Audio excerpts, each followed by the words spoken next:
Newton's law of कूलिंगची L6 नंबरची slip जर तुमच्या समोर आली तर तुम्हाला काय काय लिखाण करायचं आहे प्रॅक्टिकल एक्झाममध्ये ते बघा. याच्यामध्ये room temperature is equal to dash dash degree Celsius असं त्यांनी दिलं आहे खरं तर, म्हणजेच रूम टेम्परेचर जे आहे ते तुम्हाला दिलेलं असेल. बऱ्याचदा काय होईल की जेव्हा तुम्ही प्रयोग करता तेव्हा जर रूम टेम्परेचर घ्यायचं असतं, त्यामुळे कदाचित तुम्हाला तुमचं एक्झामिनर सांगतील की जे काही रूम टेम्परेचर आहे ते तुमच्याकडे जो थर्मामीटर दिला त्याने तुमचं जे काही रूम टेम्परेचर आहे ते इथे नोट डाऊन करून टाका. म्हणजे याचा अर्थ काय झाला की इथे आपल्याला रूम टेम्परेचर कॅल्क्युलेट करायचं नाही आहे किंवा ग्राफने काढायचं नाही आहे, तर आपल्याला इथे रूम टेम्परेचर जे आहे ते दिलेलं असणार आहे. ओके, सो जर ही स्लिप तुमच्या समोर आली तर आपल्याला काय काय करायचं आहे बघा. एकूण 3 ग्राफ्स आहेत आपल्या प्रॅक्टिकल नोटबुकमध्ये आणि याच्या 2 स्लिप्स आहेत. तर L6 नंबरची स्लिप आणि L7 नंबरची पण स्लिप आहे. तर ह्या 2च स्लिप्स आहेत आणि त्याच्यामुळे ह्या दोन्ही स्लिप्सचा अभ्यास आपण ॲट अ टाईम करतोय. म्हणजे L6 मध्ये पण काय करायचं आहे आणि L7 मध्ये काय करावं लागेल तेवढं मी फक्त तुम्हाला दाखवतोय. एकूण 3 ग्राफ्स आहेत, तर प्रत्येक स्लिपमध्ये त्यांनी 2-2 ग्राफ विचारले आहेत. म्हणजे जो कूलिंग कर्व असतो, जो पहिला आपण कर्व काढतो तो कॉमन आहे आणि मग दुसरा आणि तिसरा जो ग्राफ आहे तो एका प्रयोगामध्ये त्यातला एक काढायचा आहे, दुसऱ्या प्रयोगात दुसरा काढायचा आहे. अशा पद्धतीने ते करायचे. तर इथे काय काय करायचं आहे L6 या स्लिपमध्ये ते तुमच्या समोर ठेवतोय बघा. तर एम ॲपरेटस आणि डायग्राम म्हणजे काय आपल्याला करावं लागेल ते बघा. तर एम जे आहे ते तुमच्या समोर ठेवले बघा. ॲपरेटस पण तुमच्या समोर ठेवलेत की जे तुम्ही तुमच्या समोर जेव्हा प्रयोग करता तेव्हाही दिसत आहेत. ती लिहा, पुढे ETC लिहून टाका. डायग्राम जे आहे ती पुस्तकामध्ये जशी तुमच्या फिजिक्स प्रॅक्टिकल नोटबुकमध्ये दाखवली आहे तशा पद्धतीने आपल्याला काढायची आहे. यानंतर फॉर्म्युला आणि लॉ, न्यूटन्स लॉ ऑफ कूलिंगचा तो लॉ सुद्धा आपल्याकडे आहे आणि त्यामुळे तुम्हाला माहिती आहे की ज्या पद्धतीने तिथे सांगितलं आहे की formula or law or with explanation असं वगैरे म्हटलं आहे, पण मी फॉर्म्युला पण लिहिला आणि लॉ पण तुमच्या समोर ठेवला आहे बघा. कारण ॲक्च्युअल कंडिशनमध्ये आपल्याला हे गरजेचं आहे. न्यूटन्स लॉ ऑफ कूलिंग मुळातच लॉ तुम्ही व्हेरीफाय करता, त्यामुळे लॉ तिथं लिहिणं गरजेचं आहे.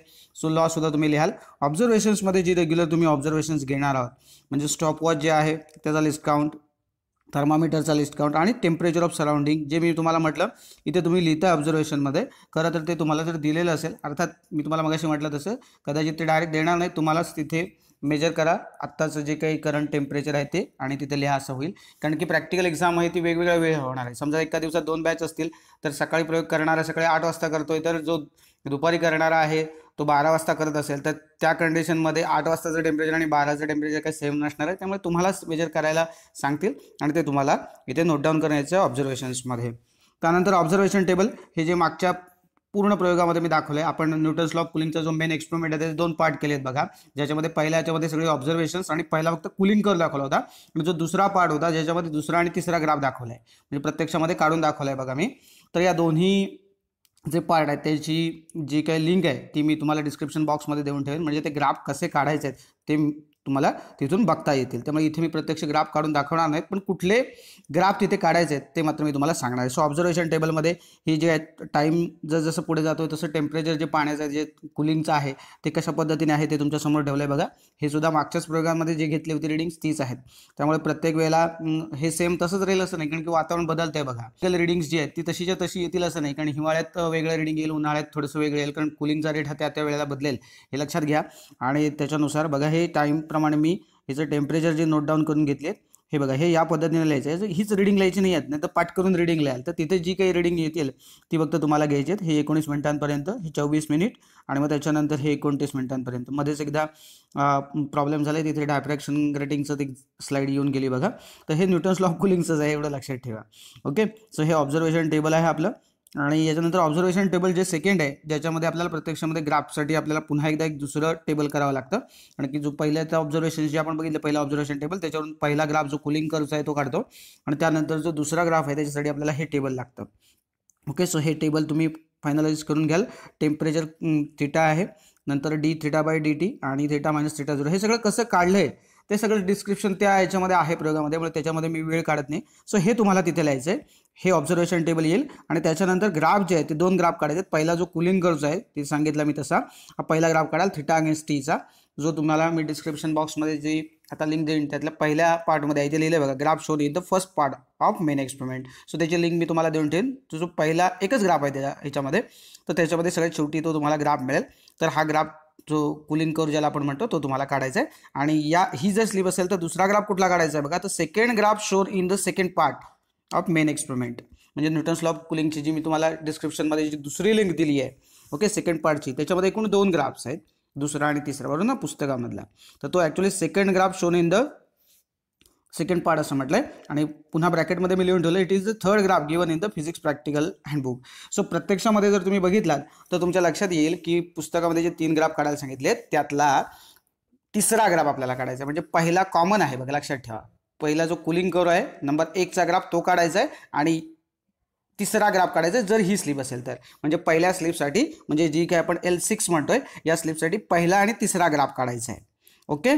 आणि मी इथे जो म्हटलं second graph shown in the second part, बरोबर आहे, कारण की मी पहिल्या पार्टमध्ये पहिला ग्राफ दाखवला आहे आणि दुसरा आणि तिसरा जो आहे तो या सेकंड पार्टमध्ये दाखवला आहे. त्यामुळे जो तिसरा ग्राफ आहे तो आपला सेकंड पार्टमध्ये सेकंड नंबरला आला आहे, त्यामुळे ते तसं लिहिलं आहे बघा मी. सो तो ग्राफ एकदा बघून घ्या, डिस्क्रिप्शन बॉक्समध्ये त्याची लिंक दिली आहे बघा मी. ओके. कसा प्लॉट करायचा वगैरे ते सगळं दिलं आहे. d(θ/dt अगेन्स्ट θ - θ0) हा ग्राफ येईल. ओके. ते काढल्यानंतर ही स्ट्रेट लाईन आहे, याच्यावरून काही कन्क्लुजन्स फक्त आपल्याला काढायचे, तर रिझल्ट म्हणजे काही वेगळा नाही आहे. सो या 2 ग्राफना तुम्हाला 1-1 मार्क मिळून जाईल. 2 मार्क्स ग्राफला किंवा कॅल्क्युलेशनला जे ठेवले ते डायरेक्टली तुम्हाला ग्राफला 1-1 मार्क मिळून जाईल. आता कन्क्लुजन्स जे आहेत ते तुमच्या समोर ठेवले आहेत बघा. ही 2 कन्क्लुजन्स तुम्हाला शेवटी लिहायची आहेत. त्याला कन्क्लुजन किंवा रिझल्टला 2 मार्क्स आहेत, त्यामुळे हे लिहून टाका.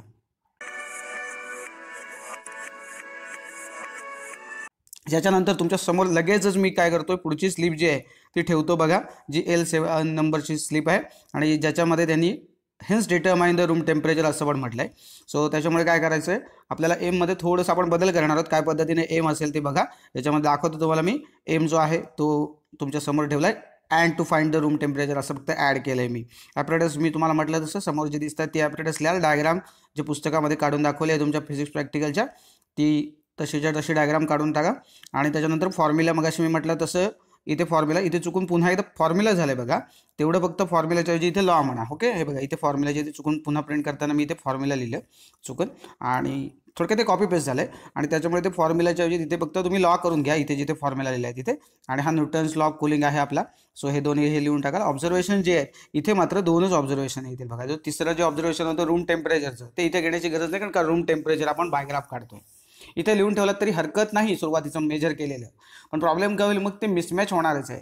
ॲक्च्युली जर तुमचं इथे 28 आहे आणि तिकडे समजा तुम्ही ग्राफिकली 29 काढताय, हरकत नाही, पण इथे लिहिलात तरी काही हरकत नाही, पण इथे लिहिण्याची काही गरज नाही आहे. तसंही तुम्ही रूम टेम्परेचर जे आहे त्याच्यातूनच मायनस करून तुम्ही ते सगळा उद्योग एरवी अदरवाईज करता, पण नाहीतर काही गरज नाही आहे रूम टेम्परेचर इथे लिहिण्याची. ओके. सो कंपॅरिझन मग राहणारच नाही, बरोबर आहे. सो लिहू नका इथे, ऑब्झर्वेशन्स ही 2च लिहा. नंतर ऑब्झर्वेशन टेबल मगाशी मी म्हटलं तसं तुमचं हे जे काही पहिली जे आहेत ती त्या पद्धतीने राहतील, जसं मगाशी होतं तेच ऑब्झर्वेशन टेबल असणार आहे. ऑब्झर्वेशन टेबल 1मध्ये काहीच फरक नाही बघा, ते आहे तसंच राहिलं. फक्त ऑब्झर्वेशन टेबलमध्ये हे जे बघा मी तिसरा जो कॉलम आहे ना हा वेगळा केला आहे. ॲक्च्युअल कंडिशनमध्ये हे काढायचं नाही आहे, कारण की आपल्याला θ - θ0 ग्राफमध्ये नकोच आहे. आपला ग्राफच आहे dθ/dt अगेन्स्ट θचा, त्यामुळे θ - θ0 हे जे तुम्हाला दिसतोय ना तिसरा कॉलम, तो ॲक्च्युअल कंडिशनमध्ये काढूच नका. कारण की काय होणार आहे, आपल्याला त्याची गरज नाही, तर तो कॉलम तिथे घेण्याची काय गरज आहे. अशा पद्धतीने तो आपण कट करून टाकणार आहोत. आणि मग हा जो ग्राफ आहे आपला, तो मगाशी मी म्हटलं जसं याच्यामध्ये जे 2 ग्राफ काढायचे त्यातला हा पहिला ग्राफ कॉमन जसा आहे तसा येईल पहिला. आणि जो दुसरा ग्राफ आहे तो म्हणजे काय असणार आहे, तर first graph shown in the second part. Okay. So actual कंडिशनमध्ये जो दुसरा पार्ट आपला आहे त्याची जी लिंक आहे त्याच्यामधला सेकंड ग्राफ जो आहे, सॉरी फर्स्ट ग्राफ आहे ॲक्च्युअल कंडिशनमध्ये. ओके. त्यांनी उलटसुलट केले, म्हणजे मगाशी आधीची स्लिप होते पहिला आणि तिसरा होता, आणि जी दुसरी आहे स्लिप त्याच्यामध्ये पहिला आणि दुसराच आहे. ओके. सो त्यामुळे प्रॅक्टिकलच्या हँडबुकमध्ये आपलं म्हटलं तिथं म्हटलं बघा, it is second graph given in the physics practical handbook. So या पद्धतीने येईल. आणि मगाशी जी लाईन होती ना इकडची, जी याला पॅरलल गेली होती, सेम तीच काय होते, ही अशीच्या अशी उचललेली इकडे असलेली असते. कारण काय आपण θ - θ0 घेतो, म्हणजे जे काही तुमचं रूम टेम्परेचर आहे, जे काही 28-29 काय आलेले असेल, तर बरोबर काय होणार आहे, प्रत्येक त्या रिडिंगमधून θ - θ0 म्हणजे काय, जे टेम्परेचर होतं त्यातून काय केलात, एक कॉन्स्टंट व्हॅल्यू θ0ची का मायनस करत आलात.